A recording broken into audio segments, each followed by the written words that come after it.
Last week we talked about the compilers of the six books, but of course we're not going to be studying the Kutub Sitta, the six books, or Siha Sitta, as they are also known. We will be studying a book called Mishkatul Masabih, and Mishkatul Masabih, as you know, and I've mentioned it before, is a product of another book called Masabih Sunnah. Masabih Sunnah, the lamps of the Sunnah, or the guiding lamps of the Sunnah, however you wish to take it. And Imam al Baghawi, as you may well know, he was one of the greatest scholars of Islam, known as Muhyiddin, the reviver of the Sunnah, Muhyi Sunnah, wa Qam al Bid'ah, destroyer of Bid'ah. He was a universally accepted scholar, a master in almost every field, uh, including tafsir, including fiqh, including hadith. And when he looked at the Kutub Sitta, he found them to be wonderful and amazing, as well as few other books.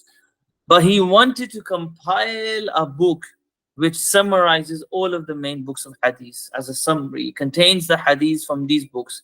Not every single, because that's going to be exhausting, but he handpicks the ones which um, he feels should be in this summary. And when you've studied his book that he compiled, Masabih Sunnah, that it became something which gave you a good picture of what's in the Kutub Sitta and covered good portions of also what's in Kutub Sitta.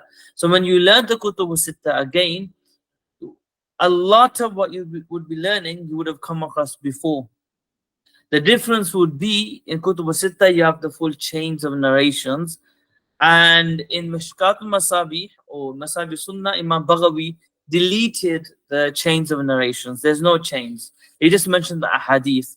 And he made it a jami', comprehensive book, which we covered last time. So it contains ahadith of aqidah, of general knowledge, of ibadat, acts of worship, of mu'amalat, transactions, of al-adab, of etiquettes in Islam, wa raqa'iq, matters of the heart, wal fitan, trials and tribulations, wal fada'il, virtues, wal manaqib, and the virtues of the Sahaba or the Prophets and so on. His book was empty from two chapters that I found in Jami' book. Um, One was tafsir, and that's not an issue for us because we'll be covering tafsir separately. And one was maghazi, the history or the life story of the Prophet sallallahu alaihi wasallam, which again is not as an issue for us because we're not covering that at the moment. We're focused on tafsir and hadith, and of course, a lot of the uh, seerah of the Prophet is covered in tafsir and hadith anyhow, so it's covered directly, most of it, but certain portions are not. Imam Tibrizi found this book of Masabih Sunnah to be a beautiful and an amazing book. However, he found some weaknesses that the book had, and he wished to get rid of those weaknesses. So those coming after him, like us, can benefit from the book as much as possible. So when he started his work, he said about the book Imam Baghawi, Masabih Sunnah, Ajma'u Kitab Sunnifa fil Bab. It's the most comprehensive book compiled in its type. That it summarizes the hadith in better than any other book. Most comprehensive book in its type. And subhanallah, the amazing thing about this statement is it's kind of still true to our day. Otherwise, the other books out there, we would have chosen to study them instead of Mishkatul Masabih. If we thought there were better books worthy of studying, we would have chosen to study them.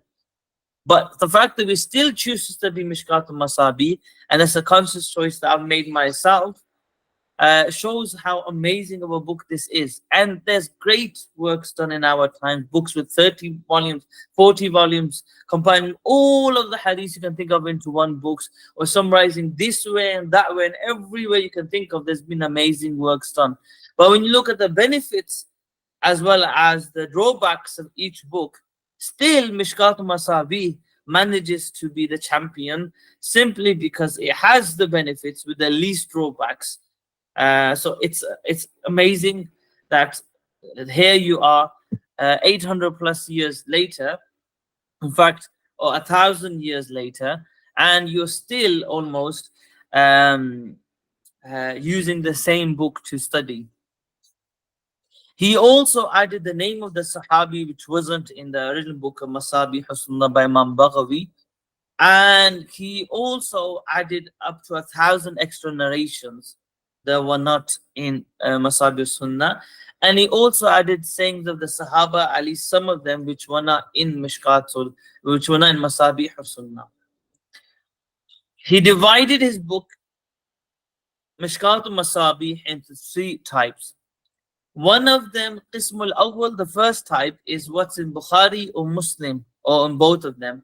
And he called this Siha, i.e., from the Sahih books, authentic books.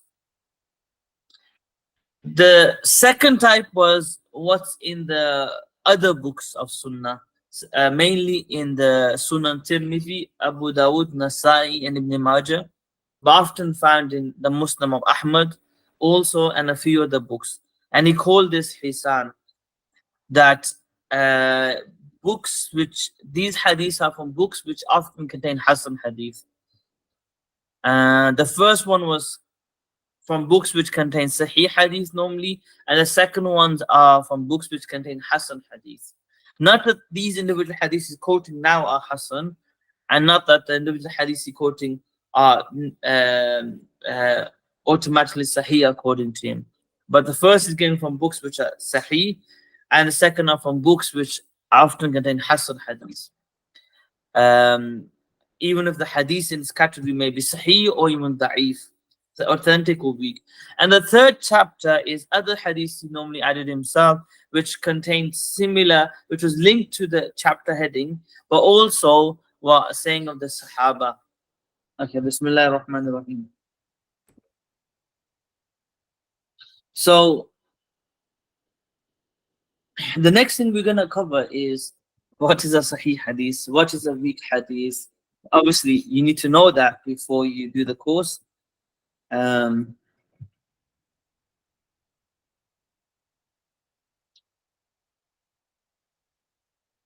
Okay, I'll upload the document, inshallah. It should be in the chat, this one, I'm sure it is. Can you see on the screen? No. Can you see it now? Can you see the document?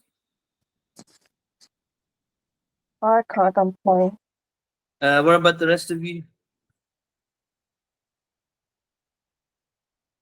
Can you see on the screen? Yep, can see it. Anyone else?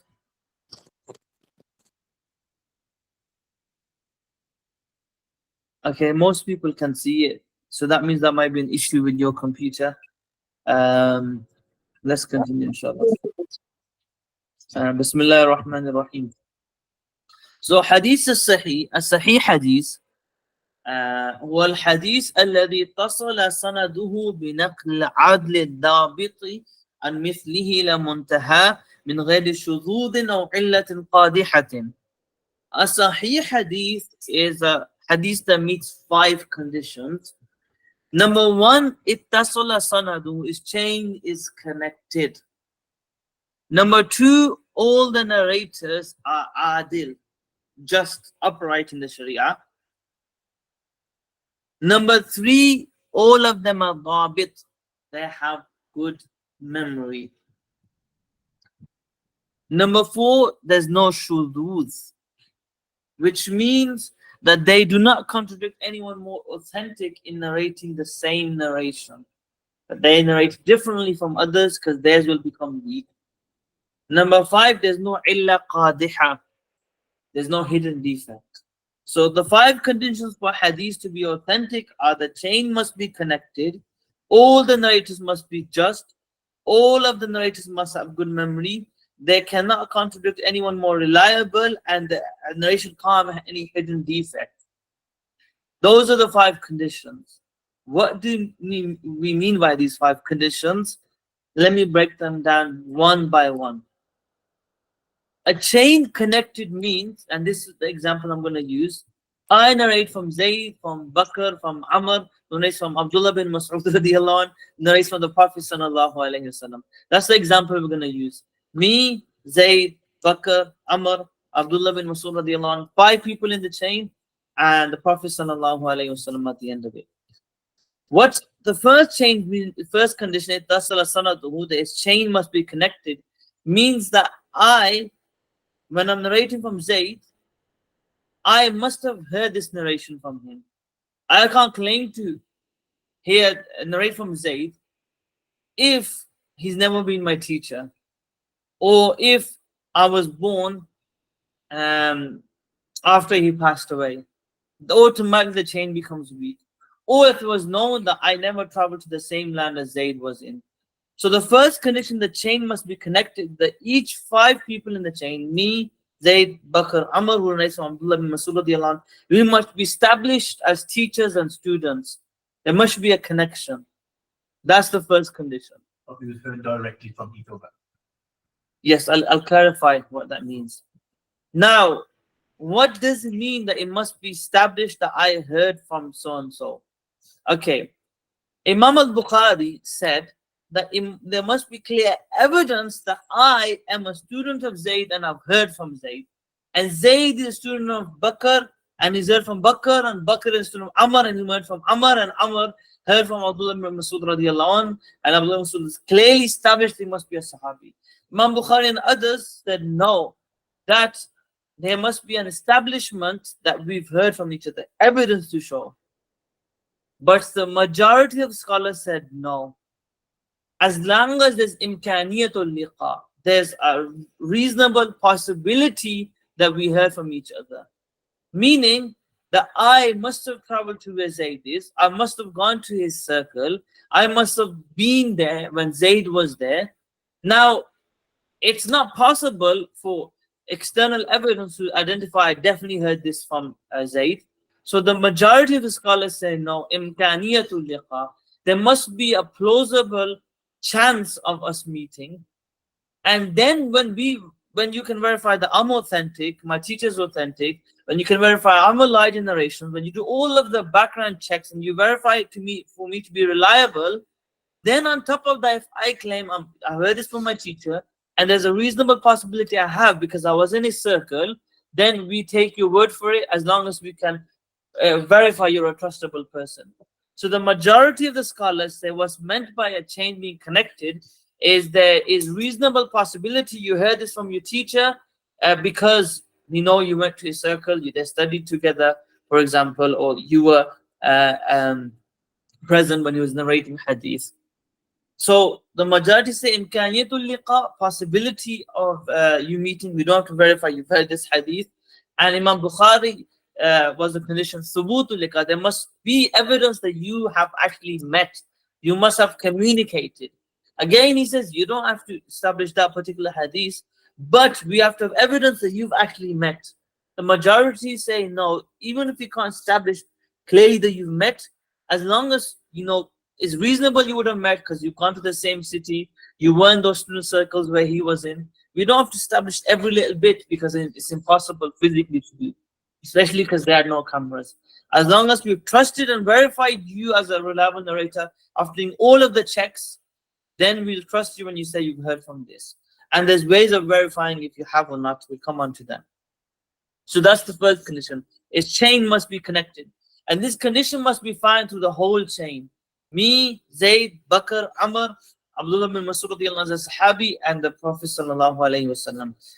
That's the first condition. The second condition is adil. You must be adil, upright person in the Sharia. What does that mean? In simple terms, what that means is you are a person who stays away from major sins, and does all of the fara'id. You do all the fara'id, responsibilities, and you stay away from major sins. And the third thing is you must be free of the third condition, you must have maru'ah. What that means is you must be literally maru'a means to carry yourself like a proper man. But what it means is you don't do things that bring you into suspicion, even if it's not haram. If you start basically, you go around urinating on the street, now you haven't technically missed out a fard, and technically, obviously it's wrong, but if you do it privately, but still on the street, you can say, okay, he hasn't done haram. But if you make it the habit, that makes us doubtful. Anything that brings your your trustworthiness into doubt, even if it's not haram, will make you a weak narrator. If you give us reasons to doubt you, for example, a person is constantly finding himself or is found in environments which are suspicious, we haven't caught him doing anything haram. But the fact that you're in a suspicious environment, when it comes to the hadith of the Prophet ﷺ, it's enough for us to say, no, we're not going to trust you. So bear this in mind. What's meant by someone being adl, just is that they do the fara'id obligations. They must do them. They must pray the 5 times salah. If they don't pray the 5 times salah, we can't take the hadith from them. They must pray the 5 times salah and all of the dhikrs. They must stay away from haram. Now, and they must avoid things that bring their reputation into doubt, their character into question, even if they're not haram. These are the 3 conditions. One may ask, well, everyone has sinned here and there. So how do we reconcile that with the condition that you must stay away from sins? The reply is to stay away from major sins. People do minor sins. And if someone was to do a major sin, then they must have repented straight away, ask Allah for tawbah, and then continue their lives. So if someone does a major sin, but they've repented straight away, they've done tawbah, they've continued their lives, they can still narrate hadith. But if someone is doing major sins and hasn't repented, you're a weak narrator. If you indulged in a major sin and you haven't repented, you're a weak narrator. If you repented from a major sin and you're living a just life right now, that doesn't stop you from being a reliable narrator. So that's adil or a just narrator. 3 conditions. Must do the fara'id, must stay away from the haram, and must not do anything that brings his character or his identity or him as a person to doubt, to be questioning him. That includes, people have a habit of lying, white lies here and there.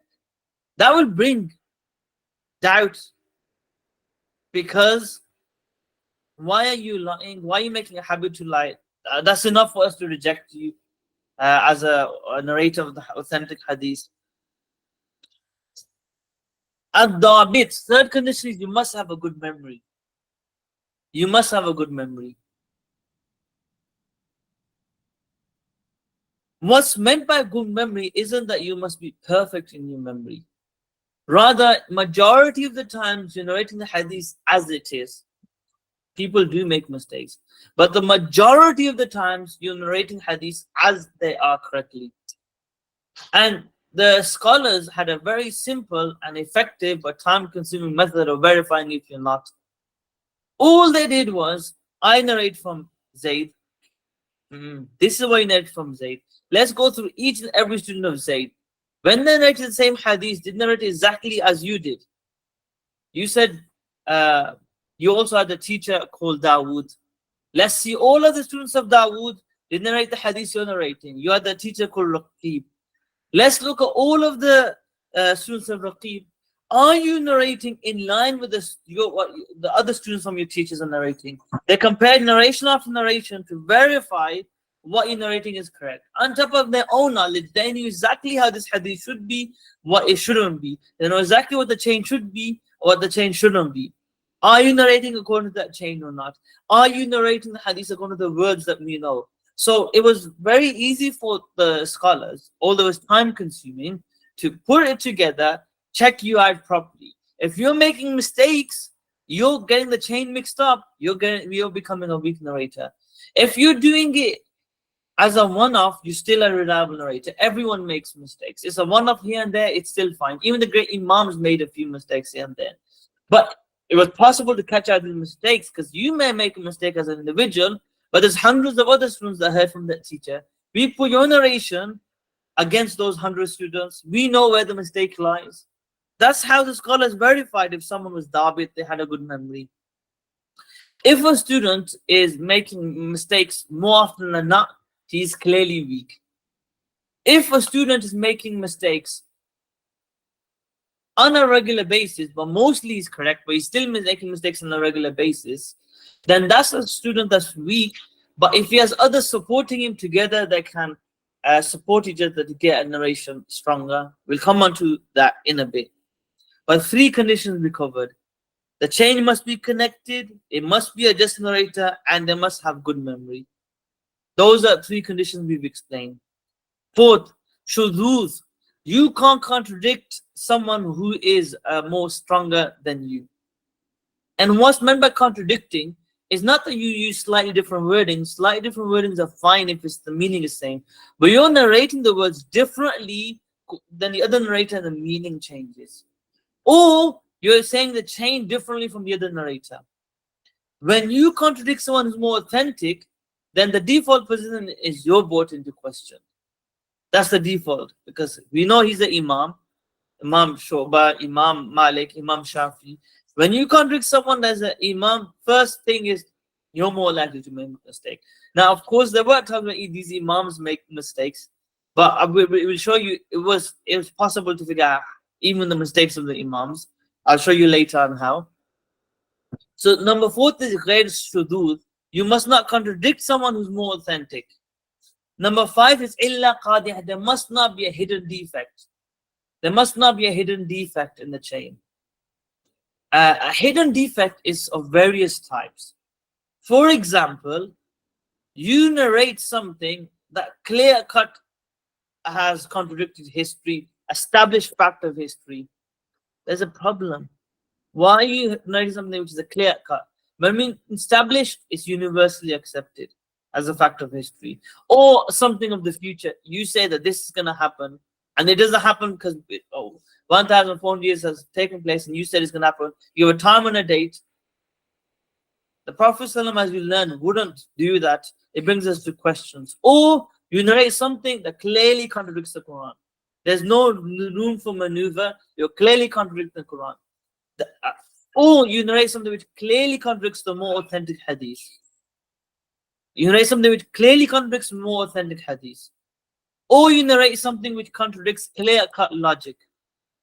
And what we mean, and this is important, we don't mean individual logic, because that can be subjective. We mean collective knowledge, logic of intellectual people, that everyone can see that this is wrong.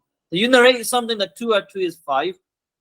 No matter, even if you're a well narrator, that's a hidden defect, and hence we can't accept the narration. There must be a mistake down the chain somewhere.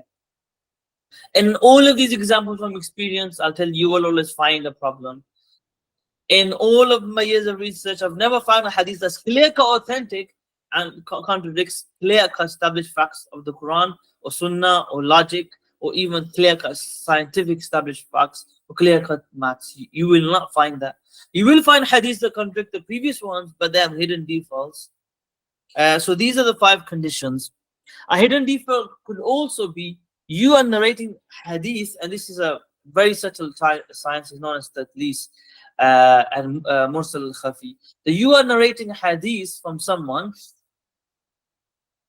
you've heard other hadith from, but you haven't heard this one. And this is being very sly, because it's very hard to work out, wait a minute, has he really heard hadith from that teacher? Because he's heard other things. So when you narrate things from a teacher, you heard other things from, but you haven't heard this from, that's harder to verify. Is he lying or not? But the way it's done is, well, less like all the other students of that teacher. Did he narrate them? Why haven't they narrated what you're narrating? And then you do the research. Okay, a hidden defect could also be, for example, certain scholars were authentic conditionally in narrations. For example, Ibn al-Lahi'a, he was a great scholar of hadith. Well, he was until his books got burnt, because he would always rely upon his books. He was a great faqih, a great fiqh scholar. but he would always rely upon his books. But when his house got burnt, unfortunately, and his books also, and he was more worried about the books than the house because his narrations went. And when he would narrate hadith from his memory after, he would make mistakes. He would make mistakes. He would make mistakes. And he wasn't doing it on purpose, but he would make mistakes because he did not have a good memory. So now, everything he narrates before his house got burned is accepted. Everything he narrates after his house got burnt is not accepted. Now, how do you work that out? Then the scholars looked at his teachers. The Abadila, the Abdullahs that he that took from him, they took from him before his books got burnt.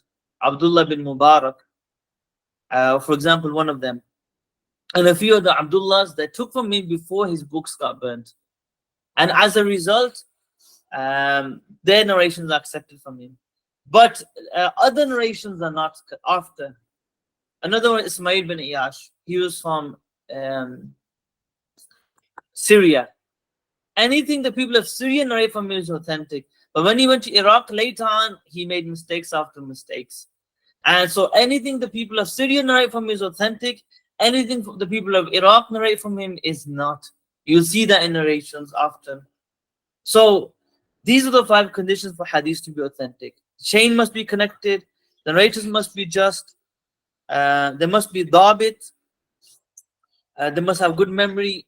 They can't contradict anyone more authentic, and there can't be a hidden defect. Okay, let's continue. Now, Sahih Hadith is evidence, is necessary to act upon. It's the hujjah, it's binding. There's no really debate amongst the mainstream scholars. Of course, not the mainstream have different opinions, but authentic hadith is binding upon us, meaning whatever implies we act upon it, or it becomes part of the Sharia. Next is Hasan Hadith. A Hasan Hadith is similar to a Sahih Hadith in that it meets the 5 conditions, but the difference is that the memory of the narrator is not as strong. This is what's mentioned in books. The memory of the narrator is not as strong, that he's making mistakes a bit more often than authentic narrators. So it takes the hadith from Sahih to Hasan. Because he's made more mistakes, he's more likely to make a mistake here. So we take it from Sahih to Hasan. But still, the narrator majority of the time gets it right. Because if he didn't get it right majority of the time, he'll be weak. For Hasan Hadith and a Sahih Hadith, both of the times the memory is set the majority of the times they're right. But with the Sahih Hadith, overwhelming majority they're right. With the Hasan Hadith, majority, but it's not overwhelming majority. Sometimes they make mistakes. That's what's mentioned in the books. But from experience, I can tell you a Hasan Hadith is also a Hadith often which is disputed. Some say Sahih and some say it's weak by reliable scholars saying it. Often those are the ones that the third group classifies Hasan. This is from experience. A Hadith, some say Sahih, some says Hasan. You get a third group classifying as Hasan. Interestingly enough, amongst the original scholars, the Hasan category didn't exist. It was Sahih, it was Da'if. It's authentic or it's not. There's no middle ground. But because the scholars found so much dispute, the ones which were credible dispute, often they categorized the category of Hasan. And this was normally for hadiths that had multiple chains. So this narrative was disputed, that narrative was disputed. When you put the chains together, actually, we have strong evidence to believe that even though they had weak memory, but put together, it seems that really they haven't made a mistake here. So Hasan Hadith is often a hadith which is disputed, but it has multiple chains, and there's enough to trust it. That's from experience. Often you'll see that as a Hasan Hadith. So here these were the 5 conditions that clearly met. Hasan is disputed, but meeting of the 5 conditions is there, according to some. Okay. Now, a weak hadith is a hadith that doesn't meet one of the 5 conditions. It could be any of them. Meaning the chain is not connected. For example, there's a narrative missing in the chain. I'm narrating from Bakr, but when we look to the historic books of the scholars, they'll say, I am a student of Bakr. So we know there's a person missing. That makes the hadith weak. If I narrate from Zayd, Bakr, and Amr from Abdullah bin Mas'ud, I narrate from Zayd, that's fine, he's my teacher. I narrate from Bakr, and the scholar will say it's a weak hadith. Because I'm not a student of Bakr in our example.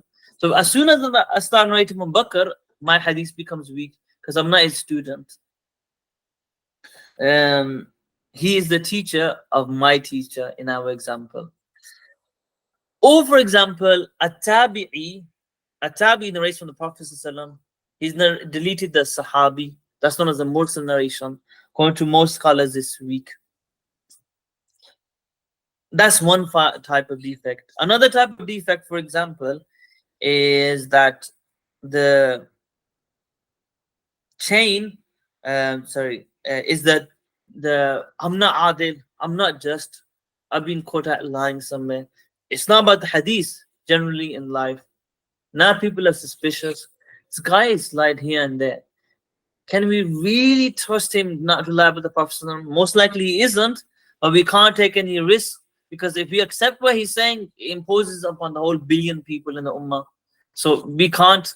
So when you've been caught out lying, that's for example a hadith being weak. Or for example, my memory's been tested and I've been found wanting. I'm not good enough. I make mistakes. I get confused. Or for example, I contradict with someone more authentic, or I narrate a hadith which has a hidden defect when one of the 5 conditions are not met. Okay. Now, just like you have a sahih hadith, there's 2 types of sahih hadith. Sahih li dhatihi, sahih li ghayrihi. Sahih li dhatihi means a hadith which is sahih by itself. Sahih li ghayrihi means a hadith which is hasan, but it also has another hasan hadith supporting it. The 2 hasan are enough to support each other to make sahih li ghayrihi. So you have sahih by itself, and you have sahih li ghayrihi, which is sahih using another narration. 2 hasan hadiths make a sahih li ghayrihi. Then you have hasan. Then you have hasan li dhati, hasan li ghayrihi, which means hasan by itself, but a hadith which has become hasan using different narrations. Meaning the hadith only was weak, but there's so many people narrating it that you put them together, they're coming the faults of each other, and now they've gone to the level of hasan together. We'll see examples afterwards, inshallah. Okay. The next thing is a weak hadith, as we said, doesn't meet one of the 5 conditions. Now, the next thing is sahih hadith is to be acted upon, hasan hadith is to be acted upon, weak hadith is not to be used in rulings. That's clear cut. It's not evidence. The scholars have allowed, and this is most of the scholars, not all of them, there's a dispute. Most of the scholars have allowed using a weak hadith in fada'il and virtues as long as 3 conditions are met. Number 1, it can't be extremely weak. Number 2, the person believing it must know it's weak, he's just doing it out of precaution. Number 3, that the matter that the hadith talks about is already established in the Sharia. And number 4, extra condition I add myself, it doesn't move the boundaries of the Sharia. It's similar to the 3rd condition but slightly different. Meaning that if the virtue is about the zikr of subhanallah, alhamdulillah, the hadith may be slightly weak, but the virtues of subhanallah, alhamdulillah established elsewhere, it has to be slightly weak, you must know it's weak, so then you're doing subhanallah, alhamdulillah. The weak hadith can't establish a new practice. Likewise, it can't remove the boundaries of authentic hadith.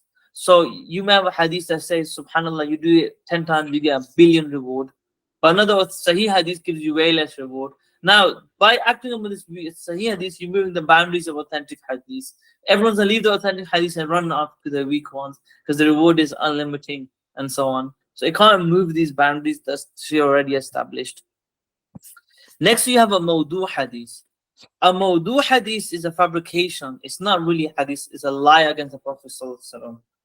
Like, you'll come across some of them. Like the one that used to sell aubergines.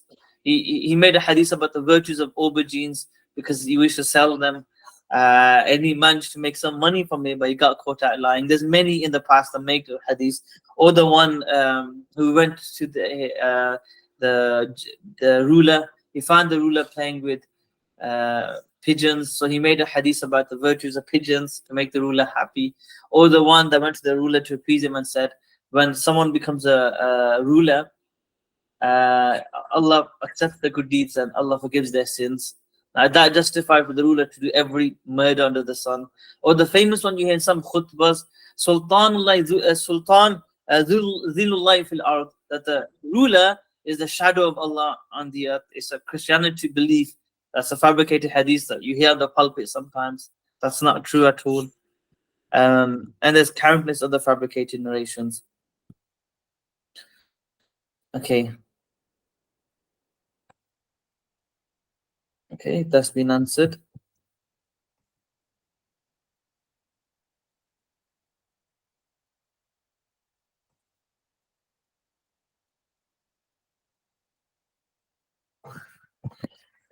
Okay, let's continue, inshallah. We got a lot to cover. Let's move on.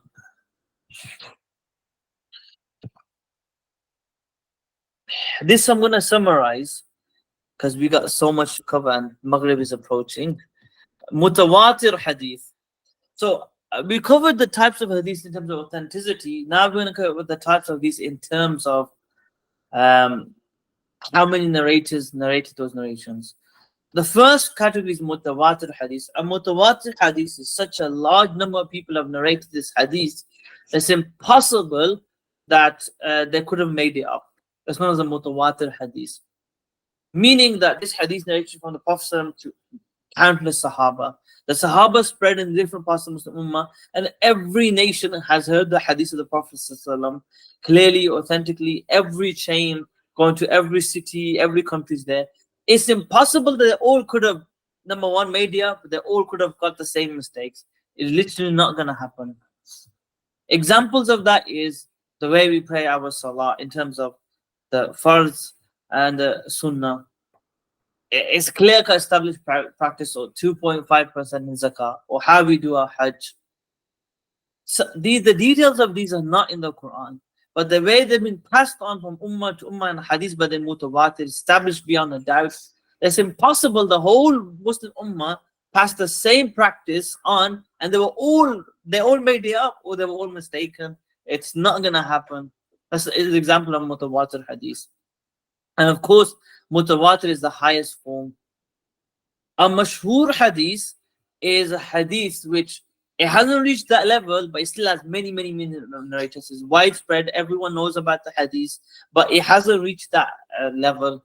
So, for example, at some part of the chain, there were only 2-3 narrators. It's possible 2-3 made mistakes. That's a mashhur hadith. The third one is khabrul ahad. Khabrul ahad, those narration where it hasn't necessarily spread everywhere from the beginning, from time the Sahaba to the Tabi'een. There's been parts where there's been a few narrators, and there may have been more than one. The difference between ahad and mashhur is mashhur spread in most of the generations, whereas ahad did spread later on, but maybe at the beginning of the chain, at the time of Sahaba and Tabi'een, there may have been a bit more or less.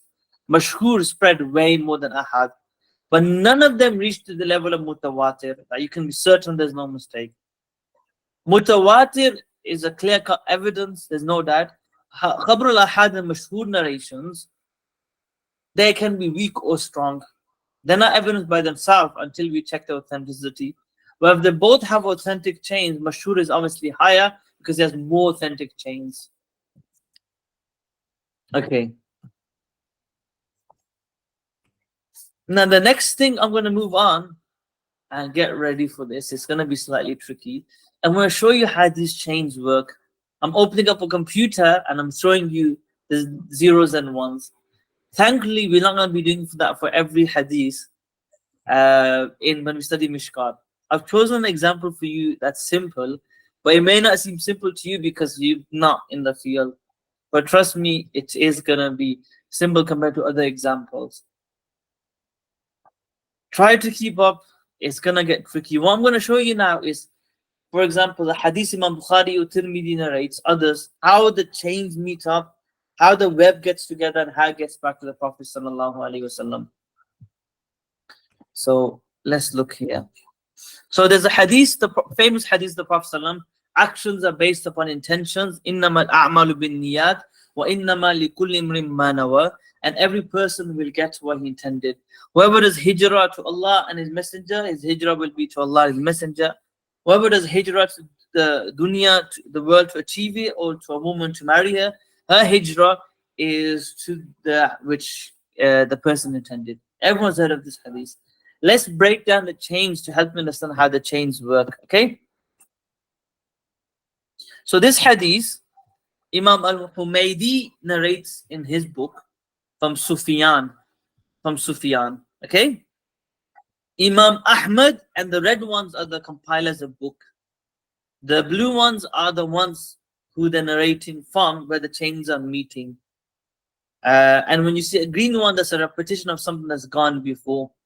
And if you don't see them in any color, that means that they're at the beginning of the chain and the significance is not as important. I don't want to highlight it at the moment. So Imam al-Humaydi narrates this hadith from Sufyan. That's hadith number 28 in his book. Imam Ahmad narrates the same hadith, 168 from Sufyan also.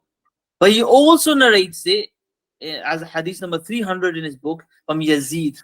This is Yazid bin Harun. So Humaydi from Sufyan, Ahmad from Sufyan, and Yazid. Imam al-Bukhari narrates this in Sahih from Humaydi himself and Sufyan. So he's going back to Sufyan like Imam al-Humaydi. But Imam Bukhari also narrates this hadith. I'll use this to make it easier. Can you see this on the screen? Yeah. From Abdullah bin Maslama from Imam Malik. So far we got Humaydi from Sufyan, Ahmad from Sufyan and Yazid, Imam al-Bukhari from Sufyan and Malik through Abdullah bin Maslama. Then Imam Bukhari also narrates his hadith through a chain from Muhammad Kathir to Sufyan, same as the other Sufyan before, but a different teacher. And then he also narrates the same hadith from Hamad bin Zayd in his Sahih Bukhari. So far we've got Imam Humaydi, Ahmad, Bukhari, all of them with the chains going back to Sufyan, Yazid, Malik, and Hamad bin Zayd with their various chains. Imam Bukhari also narrates the same hadith from Imam Malik again, but a separate chain. And he also narrates the same hadith from Abdul Wahhab. And he also narrates the same hadith from Hamad bin Zayd again, but through a separate teacher, Abu Nu'man.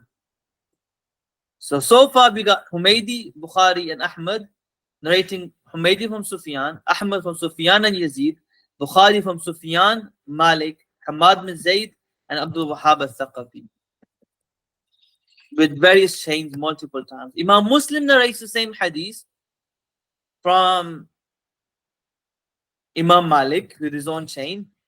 Then he has a separate chain he lays from Lays bin Sa'ad. Lays bin Sa'ad is a great scholar of hadith. So we got a new person in the chain. Imam Muslim narrates the same hadith from Hamad bin Zayd, going back to the chain Imam Bukhari by a different teacher. Imam Muslim narrates the same hadith from Abdul Wahhab al-Thaqafi. He narrates the same hadith going back to Ishaq bin Ibrahim al-Hanzali, to Abu Khalid al-Ahmar, Sulaiman bin Hayyan. And it is the same hadith with separate chain to Hafs bin Ghiyath and Yazid bin Harun. So far what we got? We got Imam Humaydi from Sufyan, Imam Ahmad through Sufyan and Yazid, Imam Bukhari through Sufyan, Malik and Yazid and Abdul Wahhab al-Thaqafi, Imam Muslim through most of them, as well as a separate chain through Lays and through Sulaiman bin Hayyan and through Hafs bin Ghiyath and through Abdullah bin Mubarak. He's got separate chains.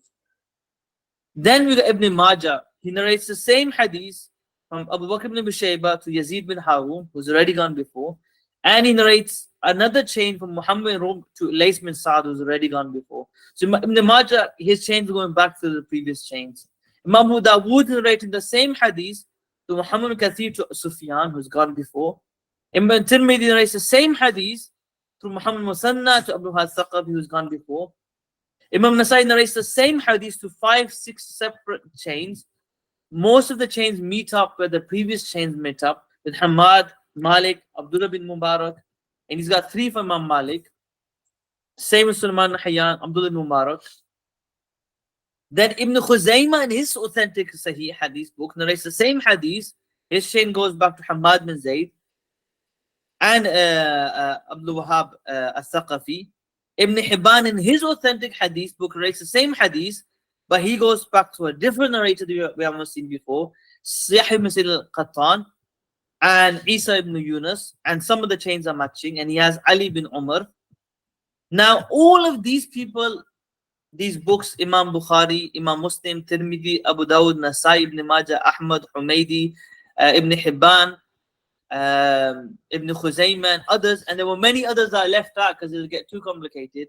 All of them go back to Sufyan bin Uyayna, Yazid bin Harun, Malik bin Anas, Sufyan bin Thawri, Hamad bin Zayd, Abu Wahab al-Thaqafi, Lays bin Sa'ad, Abu Khalid al-Ahmar, Sulaiman bin Hayyan, Hafs bin Ghiyas, Abdullah bin Mubarak, Yahya bin al-Qattan, Isa bin Yunus, Umar bin Ali.